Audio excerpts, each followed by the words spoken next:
¿Qué tal? Sean todos bienvenidos a esta sección donde hacemos cada día un resumen de los capítulos que estudiamos dentro del plan del año bíblico. Este día nos toca estudiar 3 capítulos, los capítulos 31 a 33 del libro Segundo de Crónicas, y aquí continuamos con la historia del rey Ezequías. Recuerden que el rey Ezequías pues había hecho una de las celebraciones más importantes del pueblo de Israel, que era la Pascua.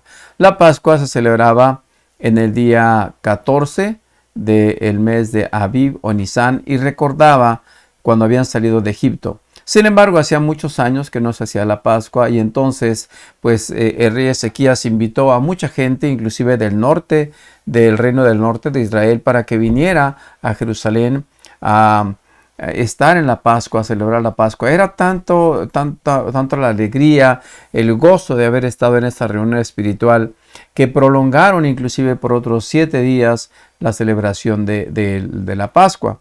Y bueno, el capítulo 31 empieza diciendo lo siguiente. Me llama la atención lo que hicieron los israelitas una vez que regresaron de Jerusalén, ya regresaron al reino del norte.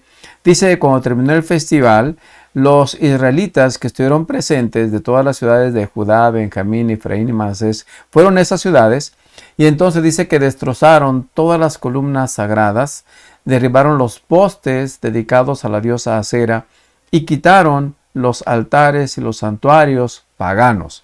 Es decir, las imágenes y todo aquello que de aún quedaba, los vestigios que quedaban de la adoración pagana, y destruyeron todo eso porque venían desde luego motivados por el ambiente espiritual que habían tenido con Ezequías. Y luego dice el versículo número 2 que Ezequías organizó a los sacerdotes y a los levitas, los organizó en divisiones para que presentaran las ofrendas quemadas y las ofrendas de paz. De hecho, eso nos hace recordar lo que hizo el rey David cuando dividió en 24 órdenes la participación de los sacerdotes y levitas. Más adelante dice que ellos fueron motivados para traer los diezmos y las ofrendas, porque sucede que pues durante mucho tiempo los hijos de Israel se habían olvidado de entregar las ofrendas, los diezmos, para que ellos empezaran a vivir, porque desde luego era de lo que vivían los levitas. Y más adelante, versículo 7 dice lo siguiente, que empezaron a apilarlas, o sea, la gran cantidad de cosas que traían a fines de la primavera, y los montones siguieron creciendo hasta principios del otoño. ¿Qué era lo que traían? Lo que traían los israelitas. Para ello, regresemos un poquito al versículo 5. Dice que cuando los israelitas escucharon estos requisitos, respondieron con generosidad y dieron lo siguiente: la primera porción de su grano, vino nuevo, aceite de oliva, miel y de todo lo que producían sus campos. Llevaron grandes cantidades, el diezmo de todo lo que habían producido. Y más adelante, en el versículo número 11, encontramos que Ezequías ordenó que se prepararan unos depósitos en el templo del Señor. Y cuando estuvieron listos, dice el versículo, que la gente fielmente llevó todos los diezmos y las ofrendas al templo. Conanías, el levita, quedó encargado y su hermano Simei lo ayudaba. De esa manera, digamos, se restauró nuevamente la adoración con las personas apropiadas, que se suponía que estos se mantenían de las ofrendas que traía el resto del pueblo.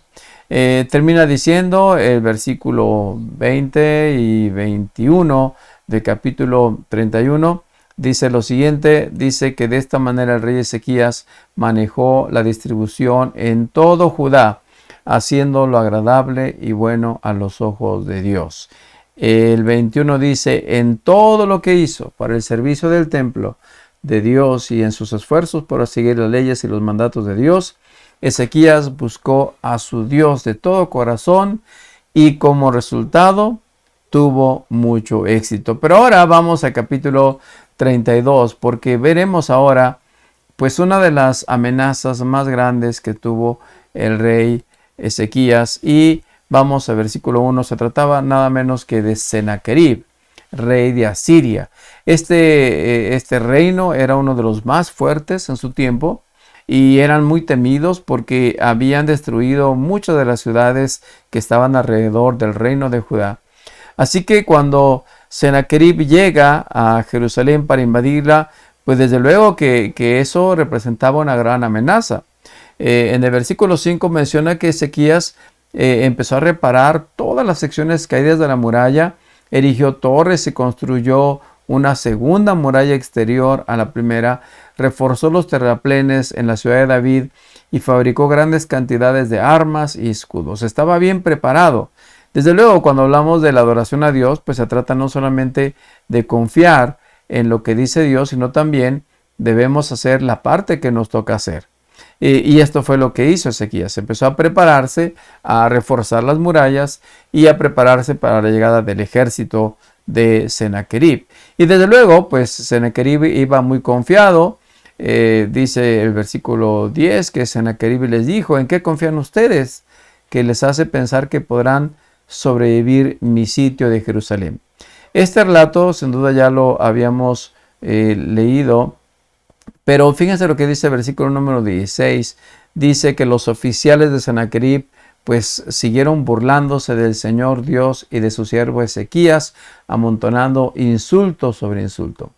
Y esto nos lleva sin duda a recordar el caso de del gigante Goliat, que empezó a desafiar a Saúl y a todo el ejército israelita, y cómo es que se burlaba de Dios, y pues finalmente un pastorcito fue suficiente para matar al gran gigante.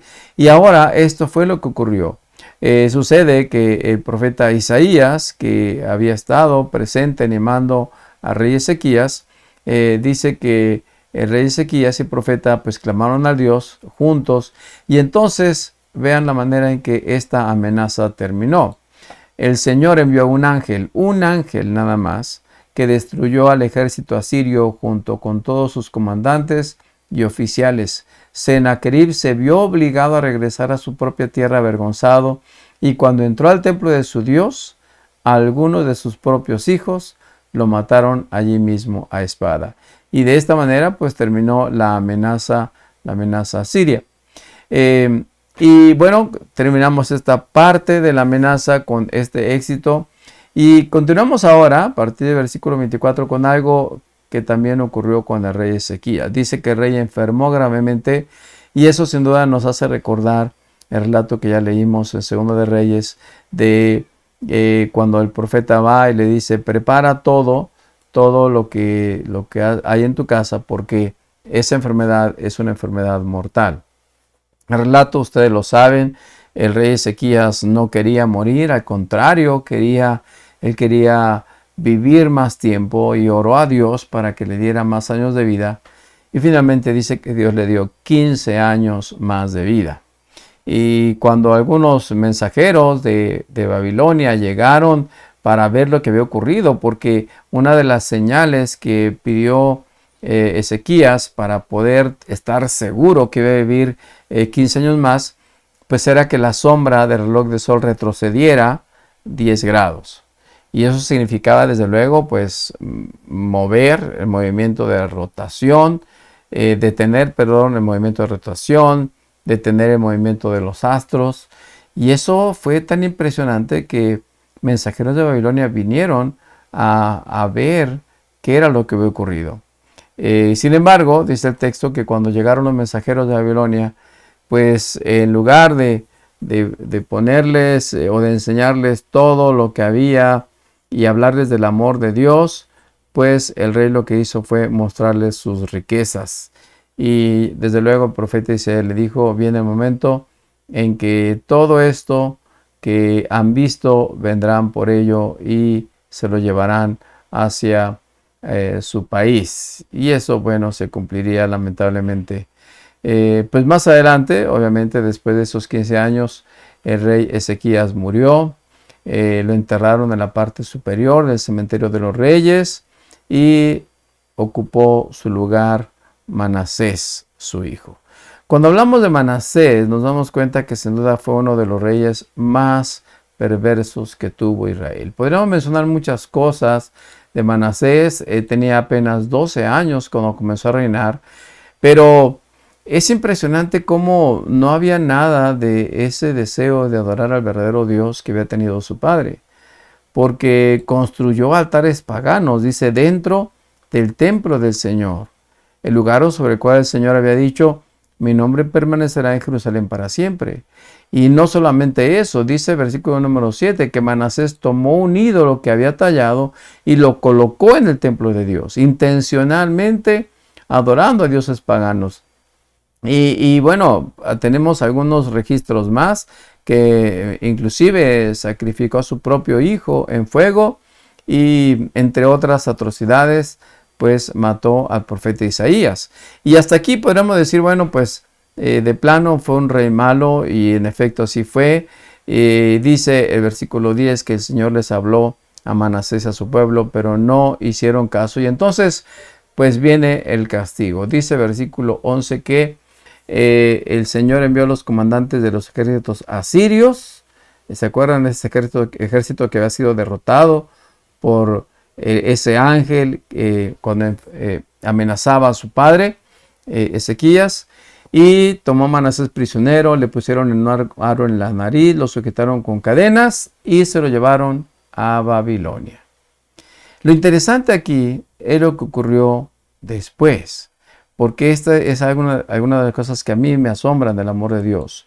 Cuando estaba en profunda angustia, Manasés buscó al Señor. ¿Saben que esta parte de este capítulo 33 de Crónicas no lo menciona en Segundo de Reyes? Solamente menciona lo perverso que fue y cómo fue que murió y pues continuó su hijo. Pero aquí nos dice que se arrepintió. Y entonces, cuando oró, el Señor lo escuchó, se conmovió por su petición. Noten ustedes lo que hizo Dios. Y entonces dice que lo restauró en el reino. Es decir, Dios realmente escuchó la oración de Manasés cuando estaba en problemas y finalmente, pues digamos, fue restaurado al puesto, al lugar que tenía.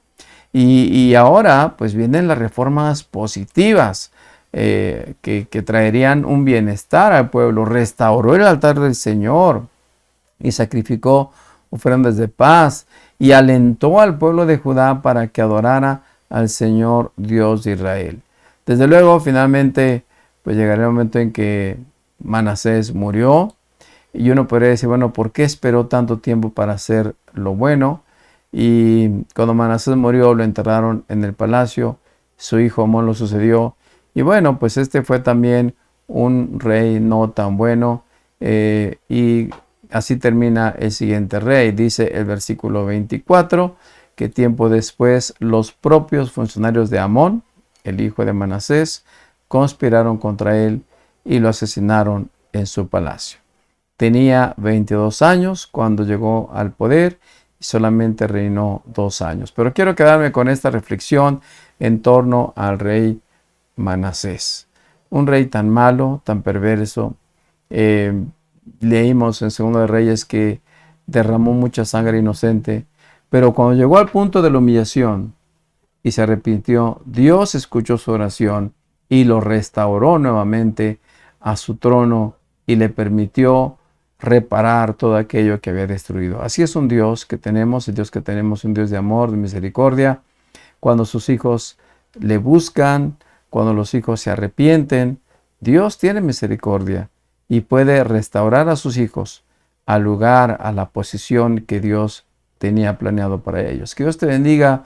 No olvides ese grande amor de Dios por ti, independientemente de cómo seas, pero es importante desde luego arrepentirse y pues qué necesidad también habría de llegar a una esclavitud o a un problema tan grave como ocurrió con Manasés. Podemos hacerlo ahora en tiempo de paz, si así nos lo permite Dios. Que Dios te bendiga, que tengas un excelente día.